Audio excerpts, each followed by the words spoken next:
ನೋಡಿ ನಮ್ಮ ಗ್ಯಾಸ್ ಒಲೆ ನೀಟ್ ಆಯಿತಾ. ನನಗೆ ನೀಟಿರಬೇಕು ಫ್ರೆಂಡ್. ನನಗೆ ಹಂಗಿದ್ರೆ ಊಟನೇ ಹೋಗಲ್ಲ.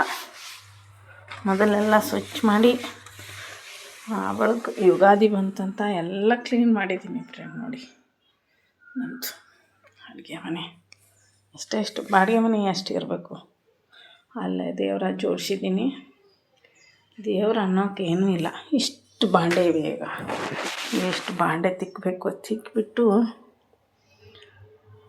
ನೋಡಿ ಇಷ್ಟೆಲ್ಲ ಬಾಂಡೆ ಇದ್ದಾವೆ. ಇವಾಗ ತಿಕ್ತೀನಿ. ನೋಡಿ ನಿಮ್ಮ ಜೊತೆ ಮಾತಾಡ್ಕೊಂಡು ತಿಕ್ತೀನಿ. ದುಡ್ಡಿರಬೇಕು ನೋಡ್ರಿ ಫ್ರೆಂಡ್. ದುಡ್ಡಿದ್ರೇ ಜೀವನ. ಇವಾಗ ದುಡ್ಡಿಲ್ಲ ಅಂದ್ರೆ ಯಾರೂ ಹೊರಗೆ ನೋಡೋಣ. ಅದಕ್ಕೆ ಯಾವಾಗಲೂ ದುಡ್ಡು ಇಟ್ಕೊಂಡ್ರಿ ಕಷ್ಟ ಕಾಲಕ್ಕೆ ಹಾಕೋದು ಅಂತಾರಲ್ಲ, ನಿಜವಾಗ್ಲೂ ಏನು ಮಾಡೋದು. ಮದುವೆ ಆಗಿದ್ದೀನಿ ದುಡ್ಡು ಇಟ್ಕೊಳಕ್ಕಲ್ಲ. ದುಡ್ಡು ಹೆಂಗೆ ಇದು ಮಾಡ್ತಾರೆ ಅಂತದು ಕಷ್ಟ. ಬಾಡಿಗೆ ಮನೇನ ಬಾಡಿಗೆ ಕಟ್ಟಿ ಫಸ್ಟ್ ಅವ್ರಿಗೆ ಈ ಧಾರವಾಡಕ್ಕೆ ಬಂದಾಗ 4,000 ರೂಪಾಯಿ ಪಗಾರ. ಬರೀ 4,000 ಅಷ್ಟೇ ಜೀವನ ಮಾಡಿದ್ದು. ಎಷ್ಟು 1,200 ರೂಪಾಯಿ ಬಾಡಿಗೆ ಇತ್ತು ಮನೆಯದು. 1,200 ರೂಪಾಯಿ ಬಾಡಿಗೆ ಕೊಟ್ಟು 1,000 ರೂಪಾಯಿ ಚೀಟಿ ಹಾಕ್ತಿದ್ದೆ. ಮಕ್ಕಳು ಫೀಸ್ ಬೇಕಲ್ಲ, ಸ್ಕೂಲ್ ಫೀಸು ಅಂತ. ಮತ್ತು ಯಾರು ಬೇಡಿಲ್ಲ ಫ್ರೆಂಡ್. ನಾನು ಯಾರು ಸತ್ರೂ ಬೇಡಿಲ್ಲ. ಇವಾಗ ಲೋನ್ ಕೊಡ್ತಾರಲ್ಲ, ಅದೇ ನೋಡಿ ಭಾಳ ಹೆಲ್ಪ್ ಆಗಿದೆ ಫ್ರೆಂಡ್. ನಿಜವಾಗ್ಲೂ ಒಂದೊಂದು ಸಲ ಬಡ್ಡಿ ತೊಗೋತಾರೆ ಜಾಸ್ತಿ. ತೊಗೋದಿಲ್ಲ ಅನ್ನೋಂಗಿಲ್ಲ, ತೊಗೋತಾರೆ ಬಡ್ಡಿ. ಆದರೆ ಇವಾಗ ಕಷ್ಟ ಕಾಲಕ್ಕೆ ಹೇಳ್ಕೊಡ್ತಾರ. ನಾವು ಚೆನ್ನಾಗಿ ಕಟ್ಟಿದ್ರೆ ತಿಂಗಳ ಪರ್ಫೆಕ್ಟ್ ಕರೆಕ್ಟ್ ಏನು ಪ್ರಾಬ್ಲಮ್ ಇಲ್ಲ ಫ್ರೆಂಡ್. ಮತ್ತು ಅದನ್ನೇ ತೊಗೋತೀನಿ, ಕಟ್ತೀನಿ. ಮತ್ತು ಯಾರು ಕೊಡ್ತಾರೆ? ಯಾರೂ ನಂಬಲ್ಲ ಇವಾಗ ದುಡ್ಡು ಕೊಡೋಕ್ಕೆ. ಅಲ್ಲೇ ಆಧಾರ್ ಕಾರ್ಡು ಪ್ಯಾನ್ ಕಾರ್ಡು ಕೊಟ್ಟರೆ ದುಡ್ಡು ಕೊಡ್ತಾರೆ. ತಿಂಗಳ ಇಷ್ಟಿಷ್ಟು ಕಟ್ಟೋದು ಅಂತ ಇರ್ತೈತಿ, ಅದನ್ನ ಕಟ್ಬಿಡ್ತೀವಿ ಫ್ರೆಂಡ್. ಯಾಕೆ ಗೊತ್ತಾ? ಅವ್ರ ಕಡೆ ಬೇಡೋದು, ಅವರು ಒಂಥರ ಮಾತಾಡಿ ಕೊಡೋದು.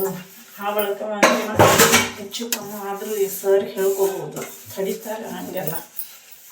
ಆದರೆ ಹೀಗೆಲ್ಲಾದರೂ ಇಸ್ಕೊಂಡ್ರೆ ಅವರು ಬಾಯಿಗೆ ಬಂದಂಗೆ ಅನ್ನೋದು ಭಾಳ ನೆನೆಸ್ಕೊಂಡ್ರೆ ಬೇಜಾರಾಗೈತಿ ಫ್ರೆಂಡ್.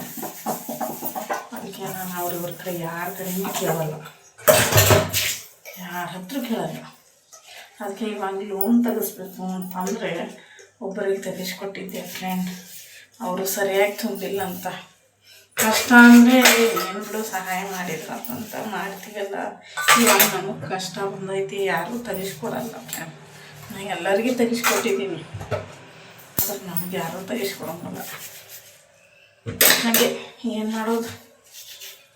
ದೇವ್ರು ಇರ್ತಾನೆ. ದೇವ್ರು ಏನು ರಾಘವೇಂದ್ರ ಏನು ಕಾಪಾಡ್ತಾನೋ ಕಾಪಾಡ್ತಾನೆ. ಇವಾಗ ಸೋಮವಾರ ಅಷ್ಟೊತ್ತಿಗೆ ನಾನು ನನ್ನ ಮಗನ ಫೀಸ್ ಕಟ್ಟಬೇಕು ಫ್ರೆಂಡ್. ಎಲ್ಲಿಂದ ಕಟ್ಟಬೇಕು ಅನ್ನೋದೇ ಚಿಂತೆ ಆಗಿಬಿಟ್ಟೈತೆ ನನಗೆ. ಏನು ಮಾಡಬೇಕು ಅನ್ನೋದು ತಿಳಿಯೋದು ಬೇಜಾರಾಗಿಬಿಟ್ಟೈತೆ. ಅರ್ಧ ಕಟ್ಟಿದ್ದೀವಿ, ಇನ್ನು ಅರ್ಧ ಕಟ್ಟಬೇಕು. ಹೆಂಗೆ ಕಟ್ಟಬೇಕು ಅನ್ನೋದೇ ತಿಳಿತಾ ಇಲ್ಲ. ನಮ್ಮ ಮನೆಯವರು ಎಲ್ಲರಿಗೂ ತೆಗಿಸ್ಕೊಡ್ತೀವಿ, ನಮಗೆ ಯಾರು ಹೆಲ್ಪ್ ಮಾಡ್ತಾರೆ ನೋಡಿ ಅಂತ ಬಾಯಿಗೆ ಬಂದಂಗೆ ಬೈತವ್ರೆ. ದೇವರೇ ಏನು ಮಾಡ್ಬೇಕು ಅನ್ನೋದು ತಿಳಿತಾ ಇಲ್ಲ.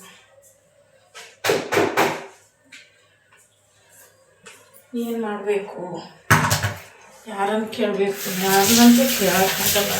ಅದೇ ಲೋನ್ ತೆಗ್ಸಿದ್ರೆ ಹಿಂಗೆ ಲೋನ್ ಸಿಗ್ತಾ ಇಲ್ಲ. ಗುರು ರಾಘವೇಂದ್ರನೇ ಕಾಪಾಡಬೇಕು. ಅವನಿಗೆ ಕೊಟ್ಟಿಲ್ಲ ಅಂತ ಗೊತ್ತಾಯ್ತಾ ಬೆಳಿಗ್ಗೆ. ಹಾರ್ಟ್ ಟಿಕೆಟ್ ಕೊಟ್ಟಿಲ್ಲ, ಫೀಸ್ ತಂದಿಲ್ಲ, ಹಾರ್ಟ್ ಟಿಕೆಟ್ ಕೊಟ್ಟಿಲ್ಲ ಅಂಥವ್ರು ಹೋಗಿ ಊರಿಗೆ ಕೇಳ್ಕೋಬೇಕು. ಒಂದು ತಿಂಗಳ ಟೈಮ್ ಕೊಡಿ ನಮಗೆ, ತಿಂತೀವಿ ಹೇಗಾದರೂ ಮಾಡಿ ಅಂತ ಕೇಳ್ಕೊಂಡು ಬರ್ಬೇಕಂತ ಮಾಡಿದ್ದೀನಿ. ನೋಡೋಣ, ಇವತ್ತೊಂದಿನ ಟೈಮ್, 2 ದಿನ ಟೈಮ್ ಐತೆ. ಎಲ್ಲಾದರೂ ಕೇಳಿ ಅಡ್ಜಸ್ಟ್ ಆದರೆ ಹಾಗೆ, ಅಡ್ಜಸ್ಟ್ ಆಗಲಿಲ್ಲ ಅಂದ್ರೆ ಇಲ್ಲಿ ಹೋಗಿ ಹೇಳ್ಕೊಂಡು ಟಿಕೆಟ್ ಇಸ್ಕೊಂಡ್ಬರ್ತೀನಿ ಫ್ರೆಂಡ್.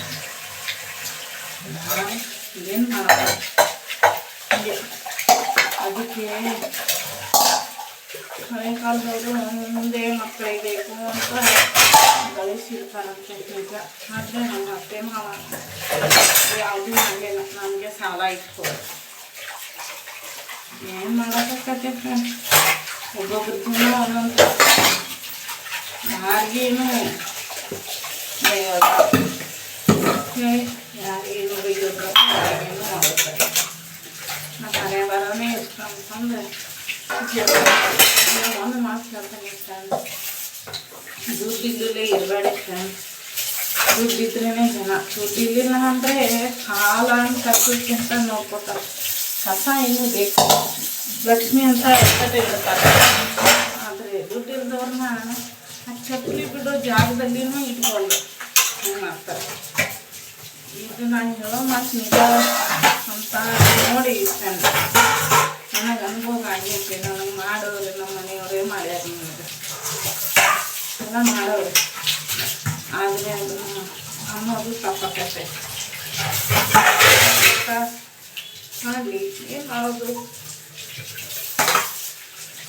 ಇಲ್ಲ. ದುಡ್ಡು ಎಷ್ಟು ದುಡಿತೇವೆ ಅಂತ ಸಂತೋಷ ಇದ್ದೀವಿ, ಇದೇನಿಲ್ಲ. ಕೂದ್ ಮತ್ತು ಇರೋದೆಲ್ಲ ಮಾಮೂಲಿ ಅವೆಲ್ಲ ಇರೋದು ಹೀಗೆ. ಆದರೆ ಇವತ್ತು ದುಡಿದು ನಾಳೆ ತಿನ್ನೋ ಜೀವನ ನಮ್ಮದು. ಬಾಡಿಗೆ ಕಟ್ಟಿ ಇದು ಕಟ್ಟಿ ಇಷ್ಟೇ ನಮ್ಮ ಜೀವನ. ಮನೆ ಮಾಡ್ಕೋಬೇಕು, ಅದು ಮಾಡ್ಕೋಬೇಕು, ಇದು ಮಾಡ್ಕೋಬೇಕು ಅಂದರೆ ಬರೋದೇ ನಮ್ಮ ಮನೆ 12,000 ರೂಪಾಯಿ ಸಂಬಳ. ಏನಂತ ಮನೆ ಮಾಡ್ಕೊಂಡ್ರೆ ನಾವು ಯಾವ ಮನೆಯೂ ಇಲ್ಲ, ಮನೆಯೂ ಇಲ್ಲ, ಹಿಂಗೆ ಜೀವನ ಮಾಡ್ಕೊಂಡೆ ಹೋಗೋದು ಬಾಡಿಗೆ ಮನೆಗೆ. ಇವಾಗ ನಾಡಕ್ಕೆ ಬಂದು 15 ವರ್ಷ ಆಯಿತು. 15 ವರ್ಷ ಆಗಿ ಬಾಡಿಗೆ ಮನೆಯಲ್ಲೇ ಜೀವನ. ಕಷ್ಟ ಫ್ರೆಂಡ್. ಈಗಿನ ಜೀವನ ಅಂದರೂ ಭಾಳ ಕಷ್ಟ ಫ್ರೆಂಡ್. ಸಿಲಿಂಡ್ರು ಜಾಸ್ತಿ ಆಕತ್ತಂತೆ ನೋಡಿ ಫ್ರೆಂಡ್. ಇವಾಗ ಅಲ್ಲಿ ಯುದ್ಧ ನಡೆದೈತಲ್ಲ, ಅದಕ್ಕೆ ಸಿಲಿಂಡ್ರು ತೇಲ ಬೆಲೆ ಎಲ್ಲ ಜಾಸ್ತಿ ಅಂತ ಹೇಳಿದ್ದಾರೆ. ಅದಕ್ಕೆ ನಾನು ಬೆಳಿಗ್ಗೆ